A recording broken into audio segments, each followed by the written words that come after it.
halachot. Chazak ou baruch, rabotai. Besorot tovot. Un bon Shabbat, si Dieu veut. Nous sommes aujourd'hui le 16, dans le mois de Cheshvan. Et avec tout ce qu'on a pu un petit peu nager dans la paracha et comprendre chaque fois que c'est des messages de vie, c'est pas qu'une histoire qu'elle s'est passée il y a 4000 ans. Chaque semaine, chaque jour, chacun de nous doit prendre un message et améliorer sa vie.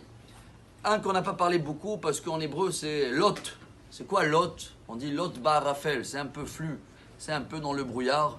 Mais il y a l'histoire de Sdom va Amora, Sodome et Gomorrhe, comme vous le savez très bien dans la paracha. Je ne vais pas parler à notre situation parce que ça fait combien 4 vagues qu'on est en train de traverser de Covid. Il parle déjà de la vague tunisienne maintenant qu'elle est arrivée et qu'on ne sait pas où on va. C'est un peu tout Lot, un peu tout dans le flou, dans les vagues. Ce qui est sûr qu'il ne faut pas faire, déjà, c'est trop se rappeler de la vie qui était avant. La femme de Lot, elle a eu du mal à quitter son passé et jusqu'à aujourd'hui, elle est sur le chemin d'Elat, statut de sel.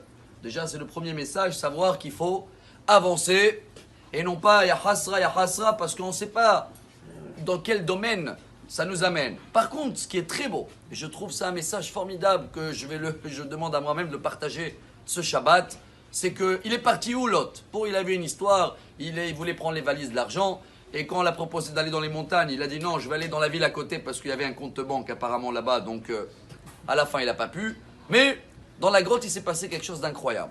Et si la Torah nous raconte ça, en grand, vous allez l'écouter tous samedi matin, c'est qu'il se trouve dans la grotte. Qui reste? Lot et ses 2 filles. Et dans la grotte, apparemment, Rachid dit, il y avait une bouteille de vin tout prête et la fille de Lot, elle dit à sa sœur, tu imagines que c'est comme un déluge, il n'y a plus personne sur terre. Comment le monde il va continuer? On n'a pas le choix.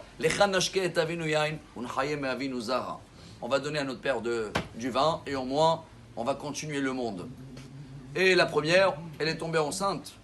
Elle a nommé comment le fils, tout ça, Moab. Et la deuxième, le lendemain, pareil aussi, elle est tombée enceinte, et Ammon. Quand le bébé il a grandi, bon, elle a remarqué qu'elle a fait une erreur, la fille de Lot. Il y a du monde sur terre, c'est que Sodome et Gomorrhe qui a été détruit. Chacun qui l'a demandé, comment il s'appelle le bébé, il est mignon. Ah, il s'appelle Moab. Ça veut dire quoi? Qui vient de ton père? Oui. Quoi, elle n'a pas honte? Qu'est-ce qu'il dit Rachi? Le fait qu'elle n'avait pas honte, et qu'elle a dit, au cas où j'ai fait une erreur énorme, j'assume. Moab, c'est la grand-mère du roi David. C'est l'arrière-grand-mère de Ruth. Moab, ce petit.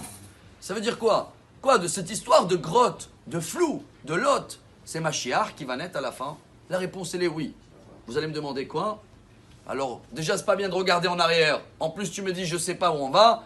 Et quand tu vois que c'est un peu traluide, on dit comme ça, quoi, il peut sortir des bonnes choses? Oui, dit le Ramchal. Pourquoi? C'est comme ça. L'exemple, il est comme quelqu'un, il veut passer un diamant dans le désert, il y a plein de voleurs. Qu'est-ce qu'il fait? Il prend le diamant, il le met un peu, le mélange dans le sable, il le met dans un sac rempli de pierres.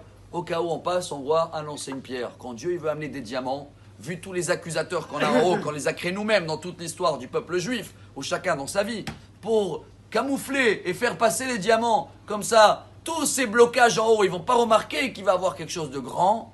Alors Dieu, il fait les choses dans le flou, dans le brouillard. Même les 10 commandements, ils ont été donnés dans le Harafel. Alors oui, on va dans où? Je ne sais pas, mais comme c'est flou, apparemment, il va sortir un excellent diamant très vite. Shabbat Shalom. Amarabi Elazar, Amarabi Hanina.